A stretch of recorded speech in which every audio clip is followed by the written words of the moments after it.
అయోధ్య రాముల వారిని తలుచుకోకుండా ఉండలేము. అలాగే అయోధ్య పూజా సామాగ్రి కూడా వాడకుండా ఉండలేము. అయోధ్య పూజా సామాగ్రి వాడండి, మీ పూజని పరిపూర్ణం చేసుకోండి. డీలర్షిప్, డిస్ట్రిబ్యూషన్, హోల్సేల్ కై సంప్రదించవలసిన నంబర్లు.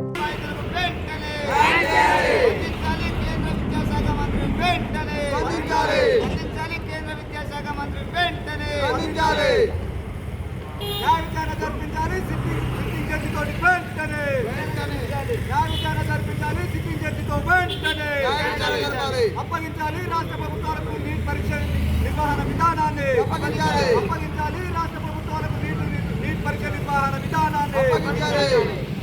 రద్దు చేయాలి వెంటనే. రద్దు చేయాలి అవకతవకలకు తప్పనిసరిగా ఉన్నటువంటి వెంటనే. రద్దు చేయాలి వెంటనే. జిందాబాద్ జిందాబాద్ జిందాబాద్ జిందాబాద్ జిందాబాద్ జిందాబాద్. న్యాయం చేయాలి నీటి బాధితులకు వెంటనే. న్యాయం చేయాలి నీటి బాధితులకు వెంటనే. న్యాయం చేయాలి. పిడిఎస్యు జిందాబాద్ జిందాబాద్ జిందాబాద్. పిడిఎస్యు జిందాబాద్ జిందాబాద్ జిందాబాద్. పిడిఎస్యు జిందాబాద్. అప్పగించాలి రాష్ట్ర ప్రభుత్వాలకు నీట్ పరీక్ష నిర్వహణ విధానాన్ని. అప్పగించాలి. ఎలిజిబుల్ ఎంట్రన్స్ టెస్ట్ అనేటువంటిది ఇది ఆరోగ్య సంరక్షణ పరిశ్రమల ఉద్దేశించి ఈ ఎంట్రన్స్ టెస్ట్ అనేటువంటిది పెడతారు. ఇది NIT నేషనల్ టెస్టింగ్ ఏజెన్సీ ఆధ్వర్యంలో దేశవ్యాప్తంగా ఈ ఎగ్జామ్ అనేటువంటిది జరుగుతుంది. ఈ ఎగ్జామ్లో మే 5వ తారీఖున జరిగినటువంటి ఎగ్జామ్ ఫలితాలు జూన్ 14వ తారీఖున వెడలాల్సినటువంటి ఫలితాలు 5 రోజుల ముందే 10వ తారీఖున పరీక్ష అనే విధానాన్ని రిజల్ట్ అనేటువంటి వచ్చింది.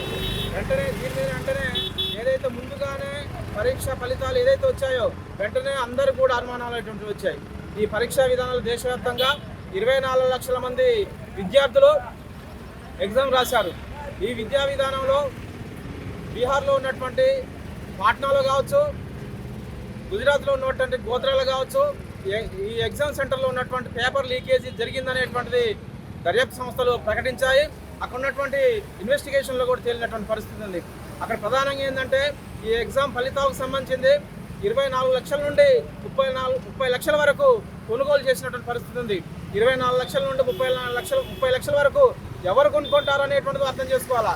ఈరోజు దేశవ్యాప్తంగా 24 లక్షల మంది జీవితాలను చెలగాటం ఆడుతూ కేంద్ర ప్రభుత్వం అనుసరిస్తున్నటువంటి విధానం ఏదైతే ఉందో ఈ రోజు వరకు కేంద్ర విద్యాశాఖ మంత్రి ధర్మేంద్ర ప్రధాన్ అనేటువంటి వ్యక్తి ఈ రోజు వరకు కూడా దీని మీద కనీసం కూడా స్పందించేటువంటి పరిస్థితి లేదు. దేశ ప్రధాని నరేంద్ర మోడీ కూడా ఈరోజు ఆయన ఉన్నటువంటి గుజరాత్ ఏదైతే రాష్ట్రం ఉందో సొంత రాష్ట్రంగా ఉంది, దేశానికి ఒక దిక్సూచిగా అనేటువంటి ఏదైతే గుజరాత్ పాలన అనేటువంటి చెప్తున్నారో అక్కడే పేపర్ లీక్ జరిగినటువంటి ఒక దుర్మార్గమైనటువంటి విషయం. దీన్ని సిగ్గు పడాల్సినటువంటి అవసరం ఉంది కేంద్ర ప్రభుత్వం.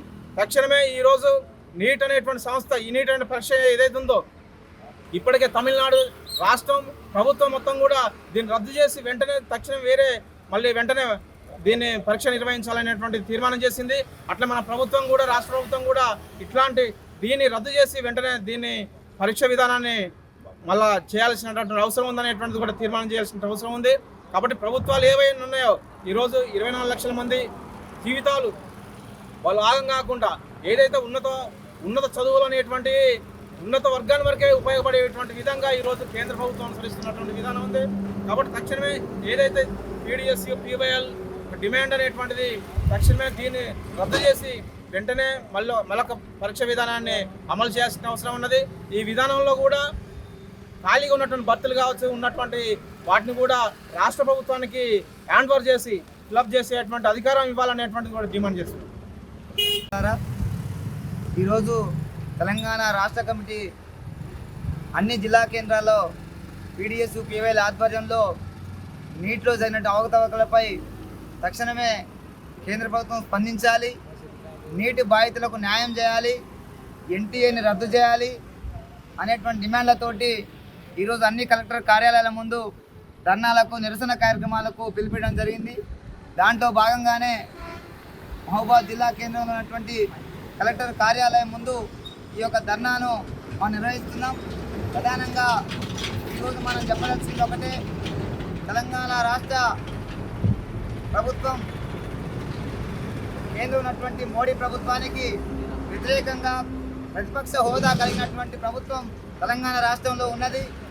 ఈ రాష్ట్రంలో ఉన్నటువంటి తెలంగాణ ప్రభుత్వం తక్షణమే అసెంబ్లీలో కేంద్రంలో ఉన్నటువంటి నరేంద్ర మోడీ ప్రభుత్వానికి ఒక హెచ్చరిక జారీ చేసే విధంగా, కేంద్రంలో ఉన్న నరేంద్ర ప్రభుత్వం చేసినటువంటి ఏదైతే తప్పులు తడుగులుగా నిర్వహించినటువంటి నీటి పరీక్షను రద్దు చేసి మరలా నీటి బాధితులకు న్యాయం చేసే విధంగా ఇక్కడ అసెంబ్లీలో తీర్మానం చేయాల్సిన అవసరం ఉందని చెప్పేసి డిమాండ్ చేస్తూ, ఆ విధంగా చర్యలు చేపట్టాలని చెప్పేసి మేము ఈరోజు డిమాండ్ చేస్తూ ఈ యొక్క కలెక్టర్ల కార్యాలయం ముందు ధర్నాలు చేయడం జరుగుతున్నది.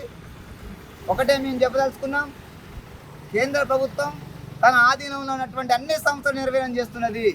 ఒకప్పుడు గుజరాత్ ముఖ్యమంత్రిగా ఉన్నటువంటి నరేంద్ర మోడీ ప్రభుత్వం ఐఏఎస్ ఐపీఎస్ ఆఫీసర్లు మొత్తం ఇట్నే విధంగా ప్రశ్న పేపర్లను అమ్ముకొని దేశవ్యాప్తంగా నరేంద్ర మోడీ ప్రభుత్వానికి అనుకూలంగా ఉండేటువంటి విధంగా ఐఏఎస్ ఐపీఎస్ ఆఫీసర్లను దేశమంతటా పంపి ఒక దండుపాలెం బ్యాచ్గా ఈరోజు దేశంలో అధికారంలోకి వచ్చిన పరిస్థితి మనం చూసాం. ఇక రెండవ దశలో ఇప్పుడు 3.0గా వచ్చినటువంటి మోడీ ప్రభుత్వం రెండోసారి ఈనాడు పరిశ్రమలకి, వైద్య రంగానికి తమ యొక్క అనుచరులను మొత్తం కూడా తీసుకురావడం కోసం ఈ యొక్క గోధ్రాలో అదేవిధంగా మిగతా బీజేపీ పాలిత రాష్ట్రాలలో పేపర్లను అమ్ముకొని రేపొద్దున ఒక దండుపాలెం బ్యాచ్ మళ్ళీ ఈ దేశం అంతటా వైద్య రంగంలో కూడా తమ యొక్క ఆధిపత్యం చెలాయించడం కోసం ఈ యొక్క సాహసం చేసిందనేది మేము స్పష్టంగా చెప్పదలుచుకున్నాం. కాబట్టి నరేంద్ర మోడీ ప్రభుత్వం ఏదైతే ఫాసిస్టు భావజాలంతో ముందుకొచ్చి ఈ విధమైనటువంటి చేస్తున్నదో దానికి శాస్త్రీయత అవసరం లేదు, దానికి శాస్త్రీయ విద్యా విధానం అవసరం లేదు. గుళ్ళు బళ్ళు దేవుళ్ళు అనేటువంటి లక్ష్యంతో పోయేటువంటి ప్రభుత్వం ఒక డాక్టర్ చదువుతూనే వైద్యం చేయగలుగుతున్నటువంటి ఇంగిత జ్ఞానం లేనటువంటి బూడిద పూసుకుంటే రోగం పోతానని చెప్పేటువంటి ఒక భూత కల్పనతో కొనసాగేటువంటి నరేంద్ర మోడీ ప్రభుత్వం ఆ దిశగానే ఈరోజు ఎన్టీఏను ఈరోజు నీటి పరీక్షను లీక్ చేయడానికి పూనుకున్నదనే విషయాన్ని స్పష్టం చేస్తూ తక్షణమే కేంద్ర ప్రభుత్వ విద్యాశాఖ మంత్రి